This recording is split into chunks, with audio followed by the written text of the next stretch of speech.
are the anchors of Queer News Tonight, and this evening we discuss the queer headlines.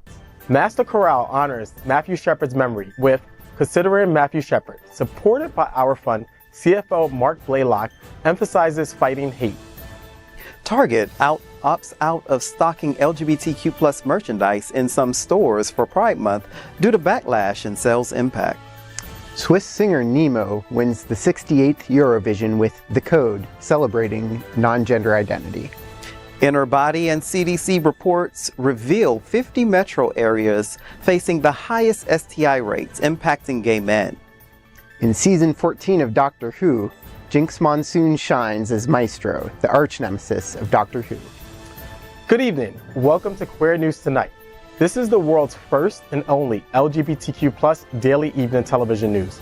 Broadcasting live and available on demand. Available on smart televisions, including Roku, Apple Television, Android TV, Amazon Fire TV, Twitch, YouTube, and Facebook. It's time to queer up the news for Monday, May 13th, 2024. We are live and literally out of the closet and into the headlines. So many of your important stories we're going to tell this evening on Queer News Tonight.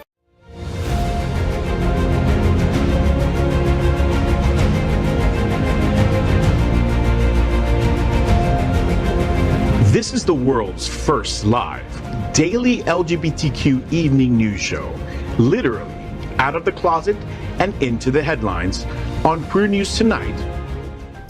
This is the world's first and only unedited live LGBTQ plus evening news show. Whatever happens unique in the LGBTQ plus news, you will see it and hear it. Hotspots Magazine Happening Out Television Network is a nonprofit 501c3 media company in the same model of PBS and NPR, but designed for the LGBTQ plus community. Our mission is to support the 11 pillars of our LGBTQ plus community. We want to inform and educate the issues of our queer culture, the Black community, Latino, lesbian and queer women, trans, students, youth, seniors, HIV/AIDS, healthcare, business, social justice, and faith. Help us support our community. We are part of one of the largest LGBTQ plus nonprofit media companies in America, Hotspots Magazine and Happening Out Television Network. In 2024, our magazine is celebrating 40 years of the LGBTQ plus experience, and our television news, talk, and entertainment shows support our mission to educate the LGBTQ plus and broader community. Let's meet tonight's anchors at Queer News Tonight.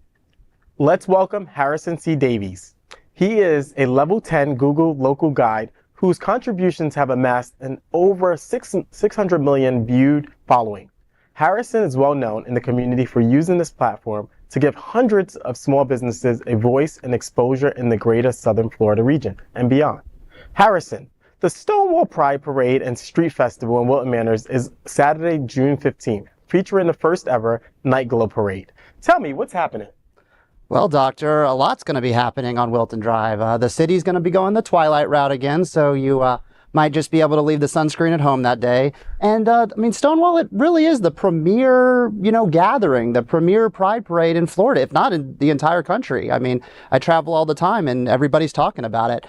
I mean, but I can't talk about Stonewall briefly without mentioning kind of my own experience with it the first time. North Miami Councilman Scott Galvin, he was vying for a Congress seat that year. He was looking for exposure in the parade. My family was nice enough to loan him our 50th anniversary Ford Thunderbird for the parade, and I decided to pop up and snap a couple photos of the car in action, and met some great friends that day. I was 19, 1 year in college, and the rest is history. That's all I can say to that. That's an amazing story. Everyone's looking forward to Wilton's Pride. It's going to be a good time. So let's welcome anchor Jamaal L. Starks, aka Porcelain. Jamaal is the president of Impulse Group Miami. He is a sexual wellness advocate, coach, and walks as sexual serene in the ballroom scene with the House of Gorgeous Gucci. Jamaal is a board member of the Legacy Builders Consulting Group, part of South Florida's Fit Safe Space team, and the Queer Yoga Club at Miami Life Center. Jamaal, a major diversity LGBTQ plus festival is taking place on May 18th, presented by Unity Coalition called Elevate. So many different events. Tell me what's happening. Well, on May 18th, come out to the Enchanted Forest Park in North Miami from about 10 a.m. to 4 p.m. for food, yoga, fitness with Carrie and Pierre, Fit Safe Space. I'll be leading a little bit of yoga as well. Also, my team, Impulse Group, will be there, and many others. We'll even have pottery and I think Pride Lines as well, right? We will be there. Hi. Absolutely. Yes. So it should be an amazing time this Saturday, May 18th, from 10 a.m. to 4 p.m. at Enchanted Forest Park. So you said you're doing yoga. Is it your style yoga? I'm teaching. Is it your style yoga? Yes. Okay. I think I'm going to be there. Yeah, I'm kicking butt. I have like 3 events on Saturday because there's so many things going on. That just tells you how vibrant our community is. But I definitely think I'll stop by there. Okay, good. Just for your yoga. Yeah. Let's welcome Mark Blaylock. He is the CFO at the Our Fund Foundation, one of America's most important legacy-given LGBTQ plus community foundations, supporting hundreds of vital causes in South Florida community. Additionally, Mark has been singing with the Master Chorale of South Florida for 6 years. Mark, we're starting to get excited about June Pride Month. Floatorama, the largest LGBTQ plus water pride parade in America, is coming to Fort Lauderdale on June 8th. Tell me, what's happening, Mark? Edward, that Saturday is going to be great fun in the sun, on the water. Great opportunity to take advantage of what we have here in Fort Lauderdale. Lots of fun and raising money for the Floatorama Youth Fund, which has made more than $125,000 in grants in the last 2 years, including to your own Pride Lines. It's going to be a great day. Floatorama has emerged during the COVID period, and they've been such a significant organization in South Florida, really contributing to all of our community. It's a blessing to have them, and it's a fun event. It's a great event. It's fantastic. I'm looking forward to meeting them tomorrow, actually. We're talking about the event, so we're excited at Pride Lines. Now let's welcome Jeremy Spangler. He is the musician and the percussionist for the South Florida band at the Starlight. He has been a drummer for over 25 years. Jeremy, a fun event is coming to Dania Beach on June 22nd called Indie Pride. It's a music festival that celebrates an LGBTQ plus safe space and benefits the wellness program for Pride Center. Tell me, what's happening? Yeah, so my band at Starlight will be hosting Indie Pride 2024. We'll have 5 bands there, our own, at the Starlight, as well as Hennessy's, 33 Lions, After the Sunset, and Baby Gold. So that we'll have bands, vendors, artists, raffles, and nonprofit organizations all together on Saturday, June 22nd at My Mama's Books, Records, and Cafe in Dania Beach. It'll be, again, June 22nd, running from 1 p.m. to 5:30 p.m. We'll have a $10 cover charge, and tickets are available online at eventbrite.com, and we'll also have them available for sale at the door. Again, all profits are going to be donated to the wellness program at the Pride Center at Equality Park.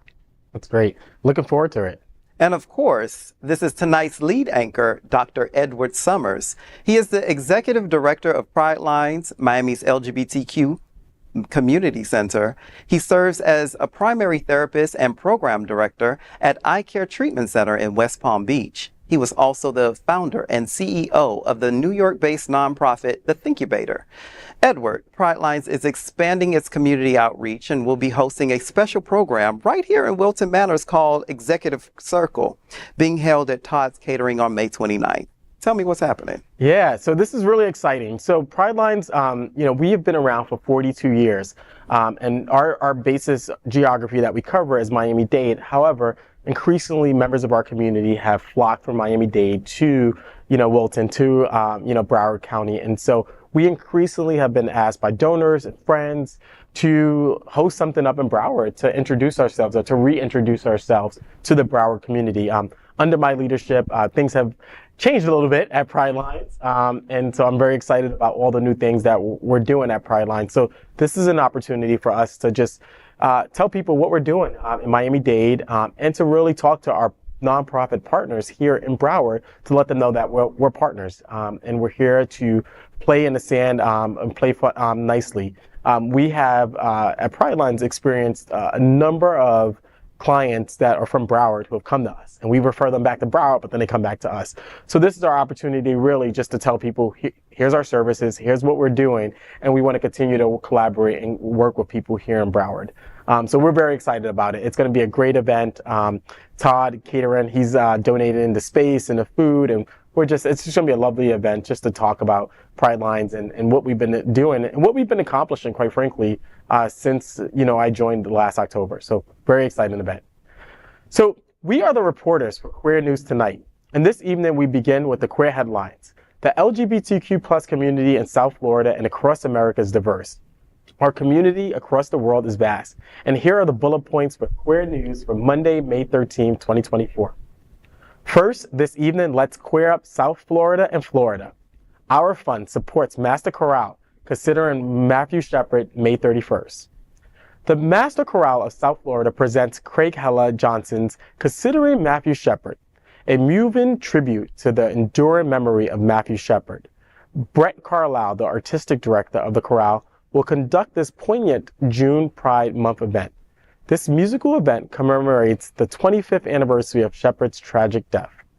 Set for May 31st and June 1st at Sunshine Cathedral Center for the Performing Arts, the concert promises an unforgettable experience. Our fund has generously supported this production with a major grant.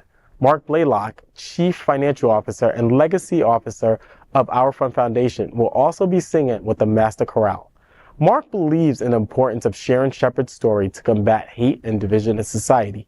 You can get tickets for this amazing Pride musical event at masterchoraleofsouthflorida.org. And we are thrilled that Our Fund's CFO and Master Chorale singer Mark Blaylock joins us as an anchor today, emphasizing the significance of remembering Shepard's legacy. Mark, welcome to the show. Thank you. How are you? It's fantastic being here. Well, Thank you. It's great to have you here. The work of the Our Fund Foundation has been pretty significant here in South Florida. So we're very much looking forward to, one, learning more about Our Fund, its mission, and some of the organizations that you guys support. And then we can talk a little bit more about Mathew Shepard. Sure. Our Fund Foundation, we're now in our 14th year. And our mission is pretty simple. We promote philanthropy, we manage endowments for the community, and then obviously, as you alluded to, we make impactful granting all throughout all of South Florida. And the primary purpose, all of those things, is to make South Florida the most livable place in the country for LGBTQ individuals.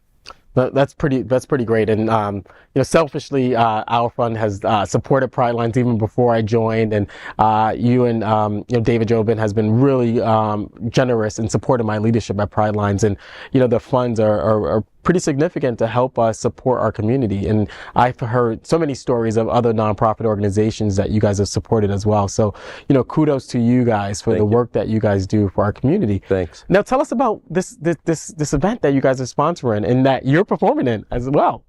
So we make grants. Our Fund Foundation makes grants in a number of different areas. We do arts and culture, we do health and wellness, social justice and advocacy, seniors, youth, trans. You name an area of our life and we touch on it in some way. So this was one of the grants that we made through our arts and culture granting last year. And we're thrilled to be able to promote this story of Mathew Shepard and what happened to him through a group that I happen to also sing with, which is the Master Chorale of South Florida. That's great. So tell me about Mathew Shepard. What does this story mean to you? The story of Mathew Shepard is probably one of the most atrocious and vicious beatings and killings of an individual that really came to light for the first time across the whole country.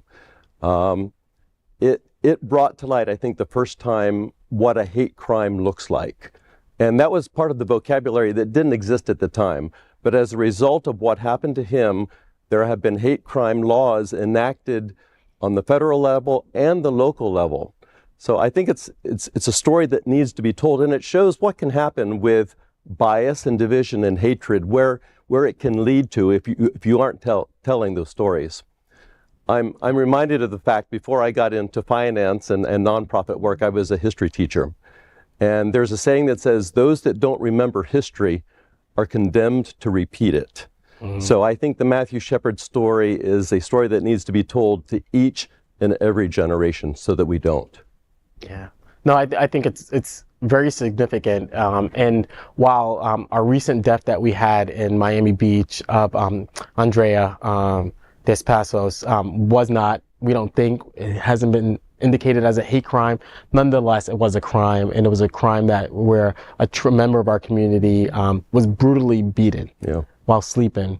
Again, there's no indication yet whether it was a hate crime or not. Andrea was a member of our community. She was a trans individual. The alleged assailant is somebody who has severe mental health issues. I've known him because part of my time is spent at Miami Beach, another part in the city of Miami. But again, it's just a reminder that this can, Mathew Shepard's story is a reminder that this can happen. And, Andrea's death, again, don't know if it's a hate crime or not, but it's an indicator that this can happen in our community close to home, and it has, know. So, Jamaal. Next, let's queer up business. Target adjusts Pride merchandise in select stores following backlash. Rainbow capitalism in danger? Target has announced that it will not stock its LGBTQ plus merchandise for Pride Month in June at certain stores, following last year's backlash and sales impact. The retailer, with around 2,000 stores, stated that the decision to offer Pride merchandise, including adult apparel, home goods, and food and beverage items, will be determined by guest insights and consumer research. While Target declined to specify the number of stores affected, a complete range of Pride products will remain available online. In response to strong customer reactions, Target made significant adjustments to its LGBTQ plus merchandise across its stores nationwide ahead of Pride Month last year. This included removing certain items and relocating Pride displays to the back of the stores in select southern locations. Target encounters another wave of criticism from customers angered by its response to aggressive anti-LGBTQ plus activism. Civil rights groups condemn the retailer for yielding to anti-LGBTQ plus sentiment and removing gender-fluid bathing suits amid threats from outraged customers. Target's recent actions highlight the ongoing challenges for businesses in addressing diverse customer needs amid cultural divisions, especially regarding transgender rights. As we approach June Pride Month, Queer News Tonight will follow the trends from corporate America and what will happen for traditional and growing rainbow capitalism in the radical conservative and evangelical world we are watching. So it's very interesting. I heard this come out a couple of days ago, and my initial thoughts were, oh, they're removing all stores, but it says select stores. And from what I witnessed last year, some of those customers were destroying the merchandise and destroying the stores. And I'm pretty sure, that takes a toll on the employees, that takes a toll on your bottom line. You're stressing your employees out and things of that nature. So I don't think this is a bad decision necessarily, since it says select stores and they're still keeping stuff online. So I don't necessarily think this is a bad thing. They just have to do what they have to do for them to protect their stores. Yeah, I'm conflicted here. One stance, if you're a corporate organization, you either stand for a community or you don't. However, they are a corporate company, they're a business. And so what the story indicates is that based on, guest surveys and information, that they'll determine which stores can have it or not. So if you're in Alabama, should we be having, a store full of gay flags and gay merchandise? Maybe not, because, our community doesn't exist there, right? And so I think that on one hand, I do believe that they need to stand with us and be bold and just say that they stand with the LGBT plus community. They won't stand for hate. Screw you haters. We're going to have our merchandise in stores. But I do get it from a business perspective that certain stores, you may not sell any merchandise, so why put that merchandise in a store that you're not going to sell anything? So I do get that perspective. But I'm kind of a radical at times, and I do believe screw what people think, either stand with us or don't. Next, let's queer up the world view. Switzerland's non-binary contestant Nemo Mettler wins Eurovision Song Contest. Nemo, a Swiss singer, clinched victory this week in the 68th Eurovision Song Contest with The Code, a fusion of operatic pop and rap celebrating the singer's journey to a non-gender identity. The 24-year-old Nemo beat Croatian rocker Baby Lasagna, earning the highest points from both national juries and viewers worldwide. Nemo is the first non-binary winner of the contest, traditionally celebrated by the LGBTQ+ community. This victory also marks Switzerland's first win since 1988, when Canadian singer Celine Dion competed under the Swiss flag. At a press conference following their victory, Nemo expressed pride in receiving the trophy on behalf of those daring to be themselves and in need of understanding and compassion. Their triumph in Malmö, Sweden, came amidst a tumultuous year for the Pan-European pop contest. Street protests against Israel's participation and the shadow of the Gaza conflict transformed the usually joyous event into a chaotic pressure cooker. Just today, more details surfaced on how Eurovision tried to prevent any attention to the non-binary story of Nemo, as the contestant was barred from bringing in a non-binary flag. It was viewed as controversial. Nemo said that they had to smuggle their non-binary flag into Saturday's grand final. The winner called out the show's double standard. It was not until Nemo appeared on stage to represent their country did they unveil the white, yellow, black, and purple flag, also known as the non-binary flag. Fans were barred from bringing non-binary flags into the arena. Competing against finalists from 24 countries, Nemo, whose full name is Nemo Mettler, emerged victorious. The event attracted thousands of live spectators and an estimated 180 million viewers worldwide. Just to be a part of it was special, and to know that a song that has changed my life and a song where I just speak about my story has touched so many people and maybe inspired other people to stay true to their story is the most insane thing that has ever happened to me.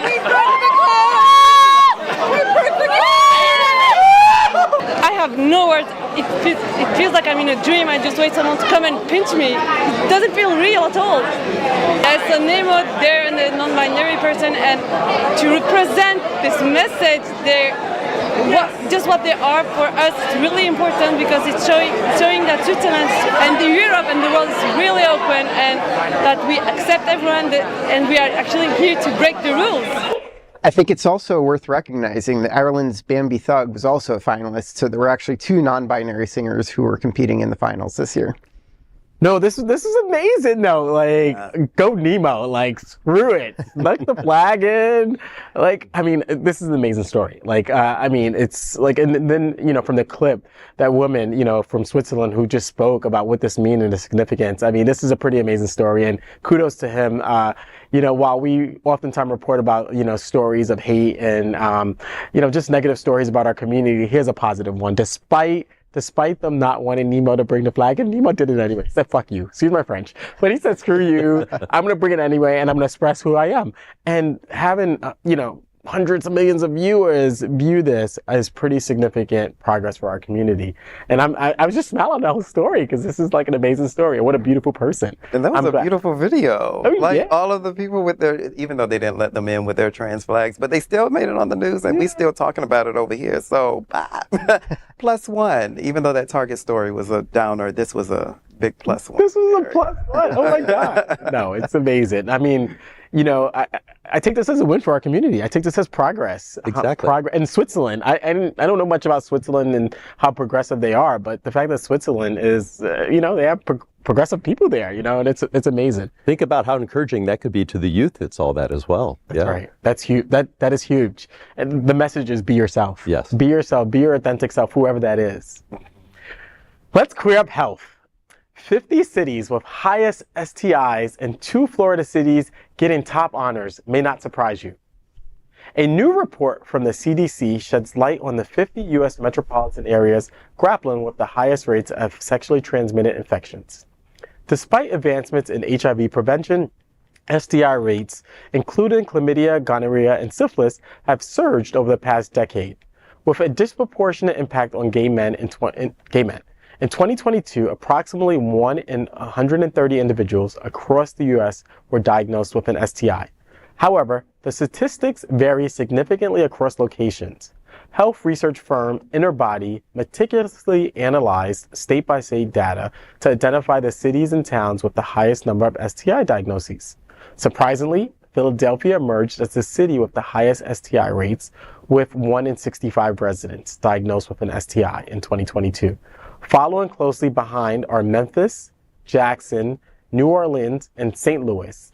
San Francisco ranks 8th in STI prevalence, highlighting the impact on gay communities. Conversely, Provo Utah stands out as a low STI hotspot, attributed in part to its high Mormon population. Florida sees its fair share of STI challenges, with Miami, Fort Lauderdale, Tampa, and Orlando all making the list of the top 50 cities with high STI rates. Miami was a top 20 city. To address this public health concern, in a body suggested leveraging guidance from the U.S. Department of Health and Human Services. This includes partnering with pharmacies and clinics to enhance access to testing and treatment, as well as exploring telehealth options. Additionally, the promotion of express clinics offering instant testing could play a vital role in combating STIs. CDC concludes one of the top issues for the LGBTQ plus community is the decreased use of condoms in a post-HIV PrEP environment. I concur with the CDC. I think that, I see it as a single person, when I'm talking to folks, engaging folks, nobody wants to use condoms. They're like, no, I'm on PrEP, so I'm on PEP, undetectable, so why use condoms? And so I think that this is a challenge in our community. I don't think that people realize that, yes, PrEP and PEP protects you from spreading HIV, but it doesn't protect the other things that exist out there, like chlamydia, like gonorrhea, like syphilis, like herpes, right? And herpes you can't get rid of. You can't just go and get a shot, right? You're stuck with herpes for life. I just had a friend who actually confided in me that he's bi individual. He's up in New York, and him and his girlfriend split up, and they had a little break or whatever. And he went out, had fun, engaged in sexual intercourse with somebody who had herpes, caught herpes, gave it to his girlfriend, right?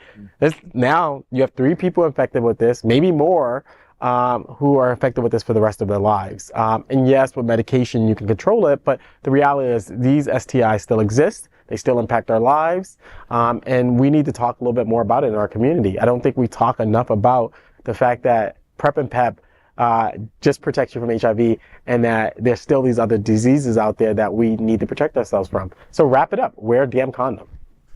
I always wonder if it's ignorance, unawareness, education, or, there's so many, or resources. There's so many things we can, throw into the pot, and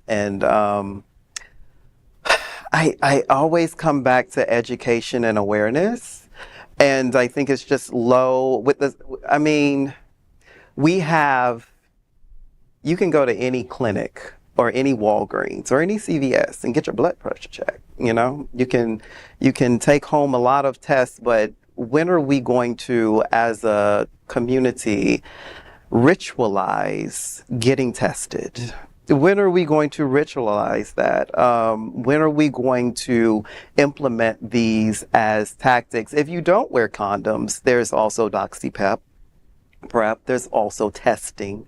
I think there is just the stigma, and if you're grown enough to do it, you're grown enough to go and keep yourself healthy. And it's just, it's such a, I think you're pointing out a good point of healthcare disparities that exist within different communities, right? And I would love to see the data to be broken down in terms of racial and ethnic groups as well, in terms of who are the ones that are actually have the higher prevalence, right? I think that you would find that probably people in lower economic communities, despite color, despite ethnic background, probably have a higher rate, right? Right. Of STI infections because of, again, to your point, education, awareness, access, right? And it's knowledge, right? About, the fact that you can still catch these other things. Pride Lines is in a community in Miami called Liberty City where, quite frankly, I've had people come in who stare at me blank when I talk about PrEP and PEP, and that's PrEP and PEP, right? And then I talk about the fact that there are all these others, and they're literally like, are you joking? When we're talking about these conversations. So there are still, despite all the advancements that we've made, there are still communities that don't have the knowledge and awareness and or access to the resources to be able to prevent some of these. So I think that this raises a much larger conversation about the health disparities that exist in our society when you divide it between race, ethnicity, and then even more socioeconomic status. Right, because we can talk about insurance, we can talk about all of those things that play a role. And we can also talk about the places that we just saw, Baton Rouge, Philadelphia, St. Louis. These are cities that are usually the disparities amongst socioeconomic status is a very wide gap. So, and with high populations of people of color, particularly Black people, right? Let's be real about it. Let's call it what it is. And again, going back to this notion of healthcare disparities, do clinics exist, right? I mean, we have a plethora of them here in Florida. We're very lucky that we have nonprofit organizations who have clinics attached to them. Not enough, quite frankly, in parts of Miami. But in those communities, do they have the same infrastructure and systems that we have? I mean, I'm lucky in Pride Lines, we just April 1st, we just started a clinic, right? We've been testing for years. Now we actually give out PrEP and PEP, and, you know, we treat STIs, right?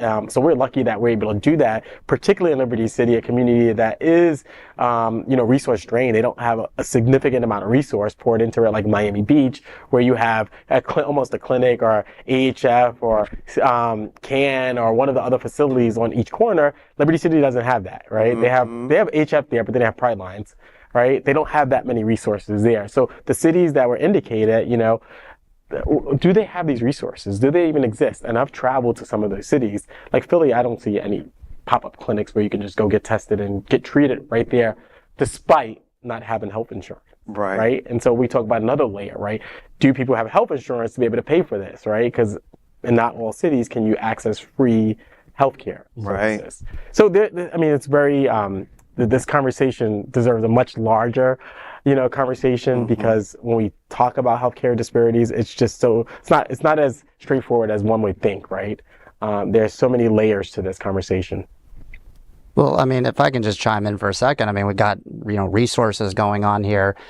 In the experience of, you know, somebody who's constantly contributing to Local Guides Connect, the only label that any businesses get that's LGBTQ is it might just say LGBTQ friendly, which every business and its mother wants to put on their main page. So, like, if an individual were to go to, let's say, Rosie's or Alibi, they might get prompted to give some feedback on on Google Local Guides or Google Maps. It'll be like, how was the wait? How was the parking? You know, was there handicap parking? You know, was the service friendly? But why, if you go to a clinic, can't you be prompted with what insurance do they take? How was the wait? Was the staff friendly there? It just doesn't exist. There, and this is brick and mortar we're talking. There's no e-commerce clinics. So you know, it's like there's a disparity between LGBTQ resources in this particular platform, something that I've been working fairly diligently on, but to continue to get shut down on, quite frankly. A lot of Europeans in that network. Really? Yes, wow. Europeans and Indians. Not that that's it's just I think Americans don't tend to step up in that program very often. Well, thank you for stepping up. Yeah. I mean, I think we need more people like you to step up in this arena. It's a very specific niche, but you know, I'm happy to be 1% of the 1% in it in the U.S., but considering how many Americans participate, not exactly saying a lot, unfortunately. But you the 1% could make that difference, right? And so continue to shrug along, because we need people like you to make those differences in our community, apropos of this conversation. I appreciate it. Thank you. Thank you. Next, let's queer up entertainment. First, gay Doctor Who has a scene-stealing adversary in Jinkx Monsoon's Maestro. Brace yourselves as we embarked on a thrilling journey to a very queer era of Doctor Who, with the casting of Ncuti Gatwa as the 15th Doctor and the first LGBTQ+ actor playing Who. But what we've experienced so far has surpassed all our queer expectations. In the latest episode, titled The Devil's Chord, we are introduced to Jinkx Monsoon as the enigmatic Maestro. Monsoon's portrayal is nothing short of mesmerizing, bringing to life a character who is both menacing and captivating. From the moment Monsoon appears on screen, it's clear that we're in for a wild ride. Unlike previous villains, this Maestro isn't solely fixated on the Doctor. In fact, he seems to relish the opportunity to challenge and taunt our beloved Doctor Who. With every line delivered with precision and every scene stolen effortlessly, Monsoon's performance as Maestro is a masterclass in villainy. But what truly sets Maestro apart is their dynamic opposition with the Doctor. Yes, they, them are Maestro's pronouns. Rather than being intimidated, Monsoon's character openly flirts and teases the Doctor. The character also poses challenges that the Doctor is afraid of. Longtime fans of Doctor Who are already hailing Maestro as one of the franchise's greatest antagonists. This Maestro is a groundbreaking addition to the Doctor Who universe, and we can't wait to see what twists and turns lie ahead in season 14. You can watch Doctor Who on Disney+. With all my adventures, never seen anything like this before. Oh my, Bridgerton! This place is completely mad. Things seem to be turning more and more supernatural. Is that Monsoon? No, don't be silly. There's no such thing as monsters. They're just creatures you haven't met yet. There are powers beyond the universe, so vast. World could slide into the pit. This is what we're trying to stop. I'm still her mum. I need to know she'll be okay. You'll keep her safe? I will keep her safe. I promise. It's taken me all this time to realize what I'm here to do. I'm gonna save the world. Everything is possible. Everything is possible. Time may change me. Yo. Yo, I'm here for it. I'm here for it now. Right now, I have been, streaming through Disney Plus because X-Men 97 is everything. If you have not been watching X-Men 97, I don't know what you are doing with your life. Really? What have you been doing with your life? What have you been doing? And so I've been seeing Doctor Who, but I'm like, oh, I'm awake. And now and Shooty Gatwa is fine as hell. Like, damn, you got me. I'm here. Listen, that clip is fantastic. It's very engaging. It draws you in. I love things like this. But let's talk a little bit more about representation. Yes, Jinkx. Oh my God. I mean, it's amazing that we've come this far. In terms of acting, right? Like the fact that the Doctor Who could be played by a Black gay person, right? Yes. That's just.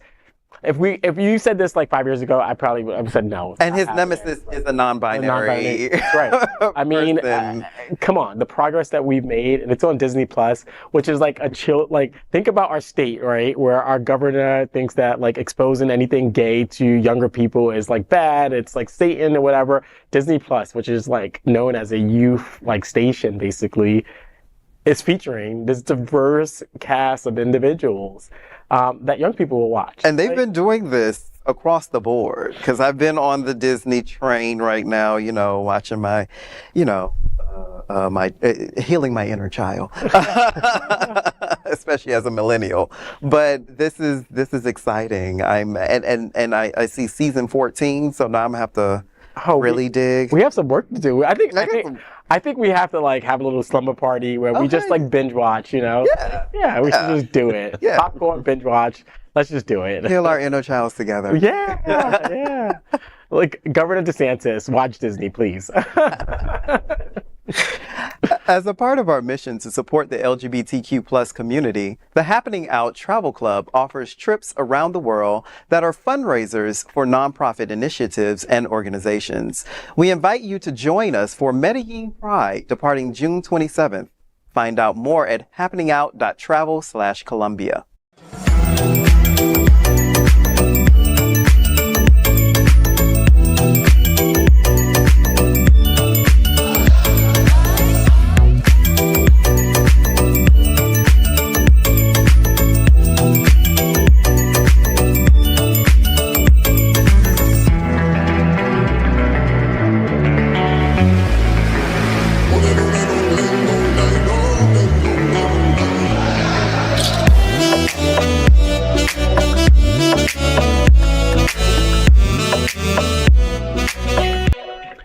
Next, we are proud of our special partnership with Sunshine Cathedral, the world's largest queer church here in Fort Lauderdale.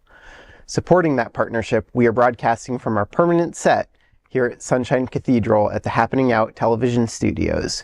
We broadcast Sunshine Cathedral's Sunday at International Service at 10:30 a.m.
We finished tonight's Queer News headlines with a segment we call LGBTQ plus 1 Minute News.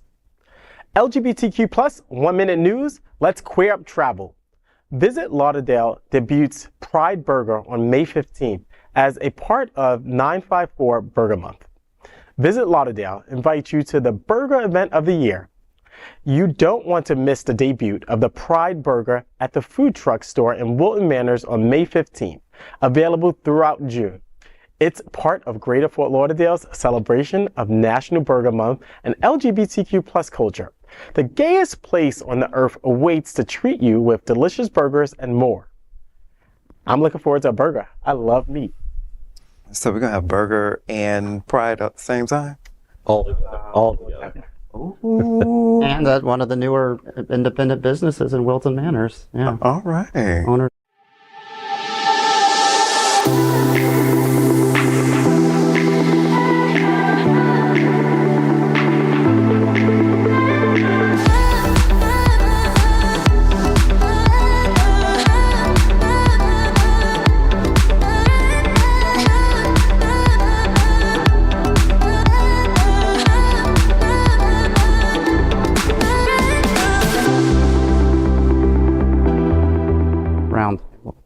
LGBTQ plus 1 Minute News. Let's queer up South Florida and Florida. Oakland Park abruptly closes Wilton Gay Man Spa. When Wilton Social Club opened on August 2023, owner Dom Santarelli chose Oakland Park for its proximity to Wilton Manors and cheaper rents. Opening a men's sauna required months of permits and dealing with the city to make sure everything was legal and up to code. That's why Dom and his manager, Kevin, were shocked on May 9th when the city ordered them to close. They cited the adult videos playing in the venue as the reason.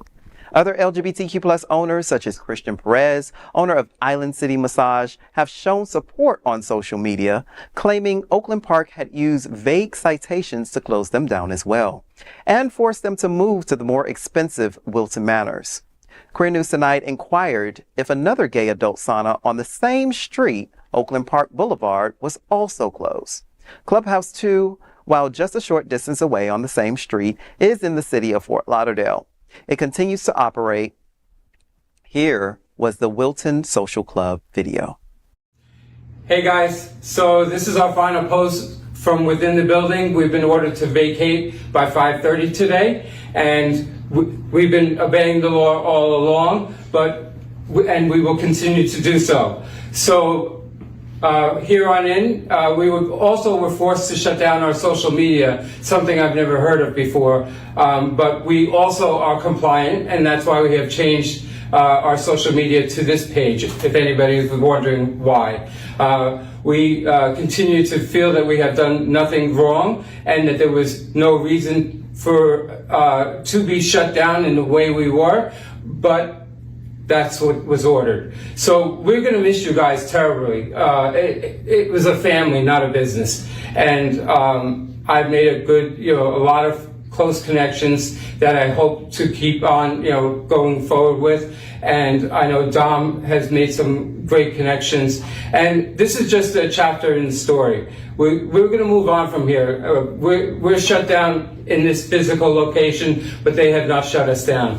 The Oakland Park community has proven that they are not for gay businesses. We were the largest gay business to open here in Oakland Park, and they have shut us down within 9 months. So that's all I have to say for now. God bless you all, and I hope to see you soon. Wow, my heart goes out to them. That's sad. And also, isn't Oakland Park having their first Pride this year? Because we were commissioned to be in it, and they're doing this. You know what? My heart, that really hurt my heart to see them have to post that and make that video. And their social media too. What does that have to do with it? I think the city of Oakland Park has popped in with their little event in the park they have each year. I think the plan was to really take it up a notch, but I mean, this kind of goes in the complete opposite direction. Yeah, I mean, talk about trying to be a pro-business city or municipality, like that's not pro-business at all. I mean, I think I want to see what the infractions were. Like, what did they do and I want to see the ordinance as well that indicates that they violated an ordinance. Like, I just want to see, I just find this to be targeted, discriminatory. Why? Like, they've been operating for a little while now, like since 2022. Like, why now? It sounds extreme. Give them the opportunity to rectify whatever the issue whatever it is. Exactly. But you're asking them to close down immediately, right? They had to vacate the building that they occupy, that they pay for. So you're telling me to vacate something I pay for? Like, whoa, big brother, and I'm a Democrat, I'm a liberal, and I'm like, whoa, here, like, talking about, sort of this regulatory environment, but also, like, turn down their social media. Like, who do you think you are? Like, who are you to tell me that I have to change my social media and limit my freedom of expression, my freedom to communicate with our communities out here? I mean, I think this is very extreme. It just seems like it's very targeted for some reason or another. I'm just wondering, like, what led to this? Like, were there other infractions, to give in fairness to Oakland Park? Were there other infractions prior? Were there citations? Like, what led to this extreme just shutdown of this business? Who, quite frankly, at spas and saunas like this, they don't bother anybody. People go there, they do their business, and they leave. Like, it's not like they're impacting negatively the rest of the community around them. And if we find out that it is discriminatory, Oakland Park Pride might be an Oakland Park protest. Right. Mm-hmm. I mean, also what I'm scratching my head on is the digital large platforms that also came into play, killing their social media account. I mean, those the city of Oakland Park's 100,000, 70. I mean, they're about 300 employees. Facebook, Instagram, Twitter. They're millions of people, and that's got involved. I mean, I see their Google profile still active, so obviously they haven't gotten to Oakland Park, hasn't gotten to them yet, but right. It's a lot of big players at play for such a. But I think it's kind of cool that such a small business just rocks so many boats. Yeah. But hopefully they'll land safe eventually. Hopefully they will. But shame. Again, we don't know all the story to this, but shame on them for making this business close. But like, Oakland Park has benefited tremendously from the gays moving from Wilton up to Oakland because they can't afford Wilton anymore. Like, what are you saying? Do you not want us in your community? Like, I would love to hear more from this. I would love for Oakland Park to respond to Queer News Tonight and, the different media publications to talk about their position here. I would love to hear their comments. Go to Oakland Park, the municipality. Go to Outside Florida, the PR person. Please tell us your position and why you closed this business down. What did they do to harm you? Because you're benefiting tremendously from our community. So we want to hear from you. Mm-hmm. Speak up. They've spoken their word. They've indicated that you've closed them down. So now it's time to hear your perspective. Speak up. Let's hear you. Jeremy? Hello. LGBTQ plus 1 minute news. Let's queer up South Florida and Florida. Flights of Fiction exhibition opens at Stonewall National Museum. The Stonewall National Museum Archives and Library hosted the opening reception for the Flights of Fiction exhibition by artists Adam Chow and Howard Kotler on Friday, May 10th. The month-long exhibition presents a gay utopian ideal as a means of escapism from real-world challenges faced by queer communities. Through their work, both artists challenge heteronormativity ingrained in American culture. Sounds like a great opportunity to just envision a different world. And we were just talking about what's going on locally, and I think it sounds like a wonderful opportunity to picture and envision something that's a little bit different. Big ups to Robert Keston, who's the executive director at Stonewall. I mean, he has flipped Stonewall over the last year or two that he's been the ED there. And I think that this is an amazing exhibit. I definitely want to see it. I live right near there. So, and like you said, apropos of the previous conversation, I want to escape to a utopia. Something very different. So, LGBTQ plus 1 minute news. Let's queer up drag culture. The RuPaul All-Stars 9 cast paid homage to Washington, D.C. and met Karine Jean-Pierre. The All-Stars 9 cast made a splash in Washington, D.C. this week, touring iconic sites and chatting with local media. Sporting patriotic attire, they paid homage to RuPaul's historic 1993 gay and lesbian march look. What made this trip memorable was a meeting with none other than White House Press Secretary Karine Jean-Pierre, the first LGBTQ plus and Black woman to hold this position. I'm glad that the queens from RuPaul are getting more involved and engaged with somebody like Karine, Jean-Pierre. I mean, I think she's such a significant person for our community. She definitely made headlines when she was appointed as press secretary. And so this seems pretty cool and great that they had the opportunity to, one, be in DC, but then meet with somebody in political power. Oftentimes, you know, the two lives are separated, right? You have the entertainers over here and the politicians over there. And so it's great to merge the two communities. So I'm excited that they had the opportunity to do this. You think there's a difference between those two? No. These days, no, right? These days, not so much. LGBTQ plus 1 minute news. Let's queer up politics. Florida Congressman Jared Moskowitz slays MTG with the Wicked Witch of the East meme. Georgia Representative Marjorie Taylor Greene recently faced a resounding defeat in Congress. Her bid to force a vote to remove Speaker Mike Johnson was met with instant opposition as the House floor booed, and culminating in a decisive 359 to 43 to 7 vote against her motion. Soon, Florida Democrat Jared Moskowitz shared a meme likening MTG to the Wicked Witch of the East, crushed under Dorothy's house. The twist is the witch is wearing Donald Trump's gold sneakers instead of ruby slippers. Oh, that is so cute. I love it. Good for Jared. You know, he's a freshman, but he is making a name for himself already in the House. And I tell him, poke Marjorie Greene Taylor anytime that he wants. I love the meme. It's great because it ties up with Trump, of course. But you know, shame on her for, you know, continuing to push her right-wing agenda. This was, if she succeeded here, this would have been a second speaker that they removed in less than a year. I'm glad that she didn't succeed, and hopefully, you know, Congress can get to work for the people, which they're finding it very difficult to work for the people. We're constantly dealing with this BS, right, of trying to remove a speaker versus focusing on, you know, policies that are going to support our communities, our vulnerable communities, policies that are going to support, you know, funding, you know, some of the international challenges that we are involved with and engaged with. So I'm glad that she lost this battle so that hopefully Congress can get to work and do the important work of Congress. And also, you know, I'm glad that, you know, Jared had that meme. And, you know, as you said, Mark, you know, he is definitely making a name for himself. He is emerging as, you know, a leader in the Democratic Party. And I'm excited to see what's to come from him. Yep. I'm going to keep praying for the proverbial Dorothy's house to just crush all of them. Yes, do it.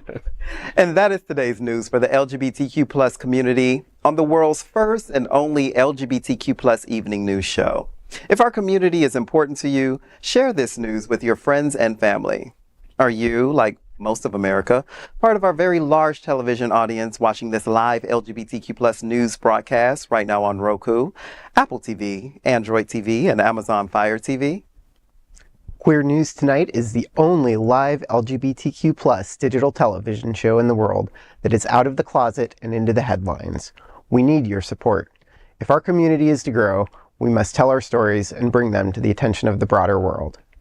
This is the only place in the world that tells these types of LGBTQ plus stories in motion and sound.